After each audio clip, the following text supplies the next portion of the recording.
Hello again. We'll continue our battle with Takeda. Or battles, whatever you prefer. Again, scout these guys or you're gonna regret it. Truly, you will regret it. I'm scouting with Daidoji because she honestly has no place in the field against this army. Though in this battle she would have. This is another easy one. This one will allow me to under-deploy. And actually, this is a battle that shows you not all of the Takeda fights are predetermined. Obviously, Ninja 68 is not a native. Hara, whatever the hell, is not a native. It's just that the majority of the fights are predetermined. I don't know if I made that clear in the last part. If not, I apologize. But most of them are predetermined, not all of them. I may have said all of them. Whatever. I'm clarifying it now for you guys, right? Yeah. Easy fight, not strong units. Just go into this with whatever you have. And I guess the unit makeup will shift here. There aren't a whole lot of powerful units here to make note of in Takeda aside from their leaders. Though I recall them having a couple of good tacticians aside from Sanada Torin. I've never captured either of them, though they're interesting to me. I would like to. So, we'll see. I wouldn't make use of them in this playthrough, though, because I'm going to be oversaturated with tacticians. Had I picked Uruza from reinforcements, I would have been unhappy about that. So, I didn't. In any case. Yeah, you'll see these battles play out. I don't have any comments on this one in particular, because you could have seen a battle identical to this in several instances. I mean, this isn't a special fight. But that open hole there, I guarantee you, if I were to reload the game and fight this army again, it could be filled with one of their main leaders. That kind of thing isn't uncommon. You'll experience that, I'm sure, throughout your plays. A fight that's normally easy, you reload the game because you fuck up, you're gonna see another unit filled in there. I'm not sure what determines those things. I'm not really worried about it. You shouldn't be either, because if you reloaded the game to fill a unit in, you can reload the game to make sure that unit's not there, you know? So, it's a little bit of manipulation that you yourself can do it's tedious and it's boring, and I hate doing it too many times, but you can do it. Yeah, I have to admit, Takeda's not seeming real scary right now, are they? Not at all. Because they got assholes like Ninja 68. I hope I don't capture him. I don't like those ninjas. Maybe you do. Whatever. But, I'm looking forward to encountering one of their main leaders in combat, just to show you that I wasn't bullshitting earlier when I said they were scary. Because they are. Shit, whatever. And Ando, a thing about diviners, they don't have to have a good troop size to be meaningful. Like, the guard Shikigami is obviously not affected by troop size, though his regular attacks are, and they're worse because of it. I'll deploy him and not increase his troops because I don't like Ando. He's not nearly as good as Son, and diviners are expensive. So, I'm gonna hold off and use whatever I have left to defend with. And here you can search for the new way. I'm gonna do that later as well. I wanna deal with Takeda a bit here before I do that. Let me go find Kentaro's Great Adventure in Mazo. There you are.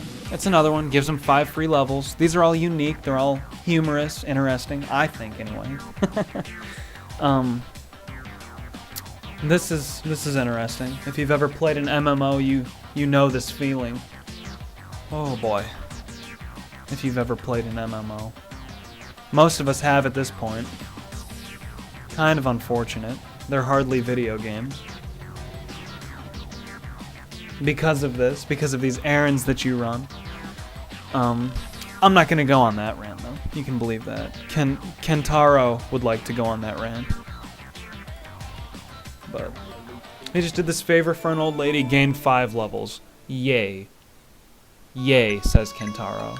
Those are his words of wisdom. That is his brilliant insight. Yay!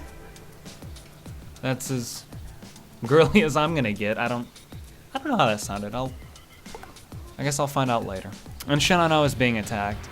Cool job, Takeda. I should scout, but I have 2 guard units, so frankly, I'm not that scared. You would like to scout. You will want to scout. But like I said, I've got 2 guard units, so it's a little less important.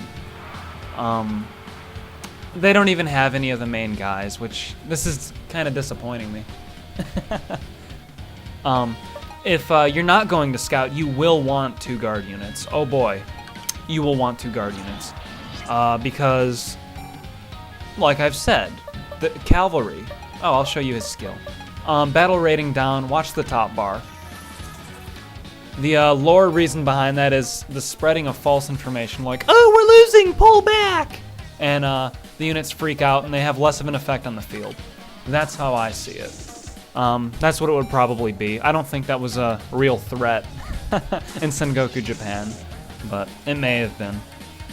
In any case, great skill. That is a lifesaver in higher difficulties.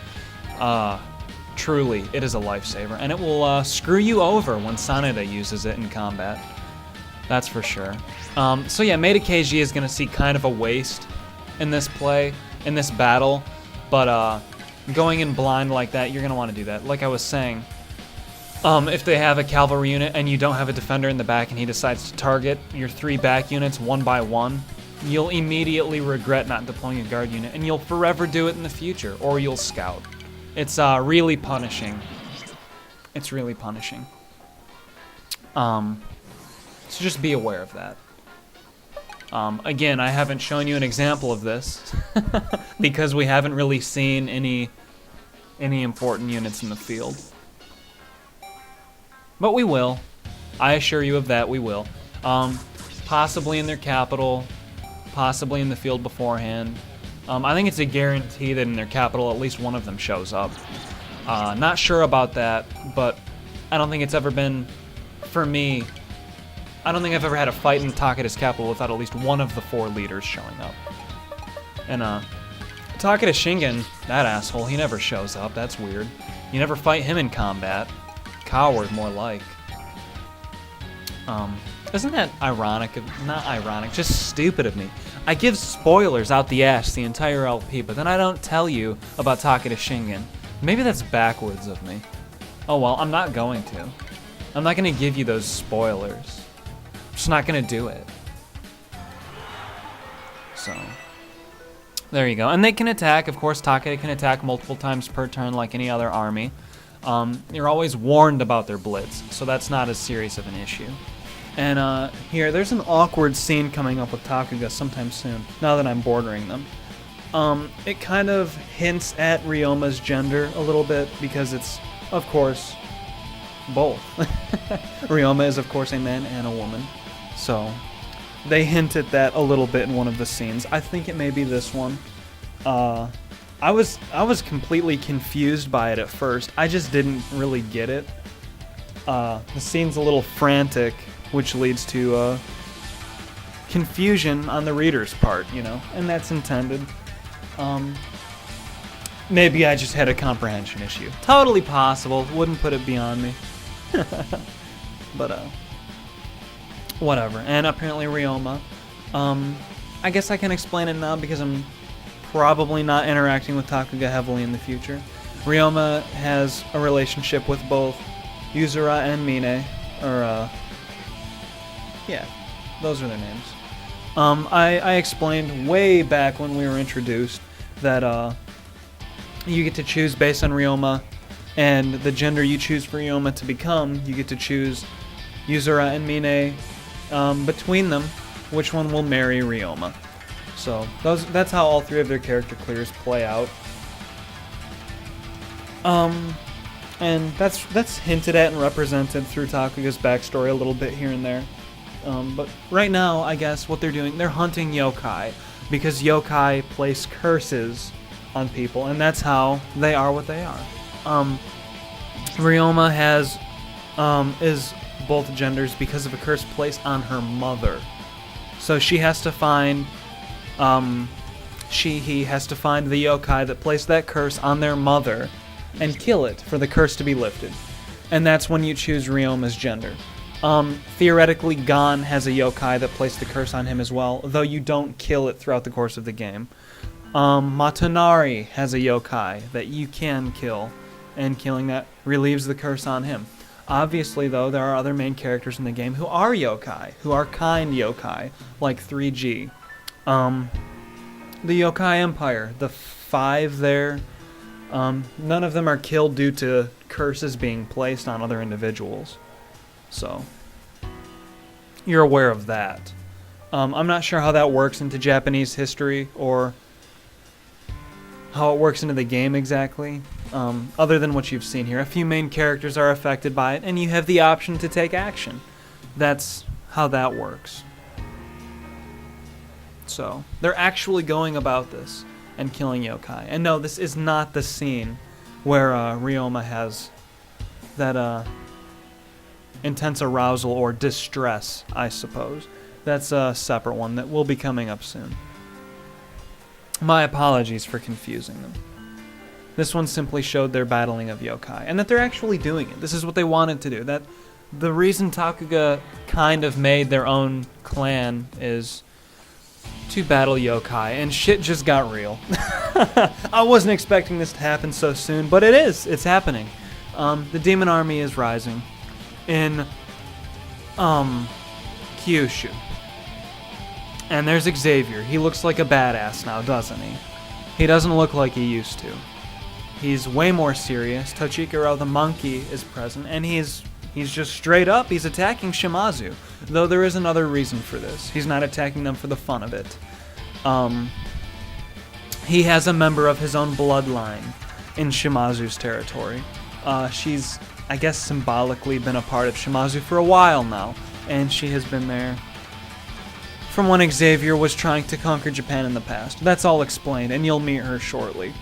The 4 Shimazu brothers are all skilled warriors, and they were going to try to fight Xavier, but something worth noting is that demons can't be harmed by other weapons, and you should be aware of this because of what happened in Hanoji. I figured I'd explicitly state it. Demons can be harmed by other demons, I believe, as well, and weapons. I'm not sure about that. Anyway, Kurohime is a half-demon, I guess, and Xavier's daughter. She is, again, I call this out because, frankly, I like the women with darker skin in these games, but her hair color is too dark, and she's not really appealing to me. Interesting time for me to point that out. There's more on her later, and you'll get more of my opinions on her later as well. I do not like that she is just thrown into the game like this. I have to admit that that bothers me, that you don't see her beforehand. I mean, Shimazu, you knew they were always there. You knew that they were always going to be a part of the game at some point. You knew that they had a leader. It just happens that it's 4 leaders. That's not really shocking. And if you know anything about Japanese history, you know that those leaders are there. At least 2 of them, you know, are going to be there. The other 2 are kind of just extra. Kurohime is nothing like that. She's just thrown in for to make the story run smoother. But once this happens, Shimazu, this event here, once this occurs, Shimazu is taken over completely by the demon army. You don't fight Shimazu as Shimazu in the game anymore. In fact, that's only available on Ran's route and the route where you kill Tochikaro.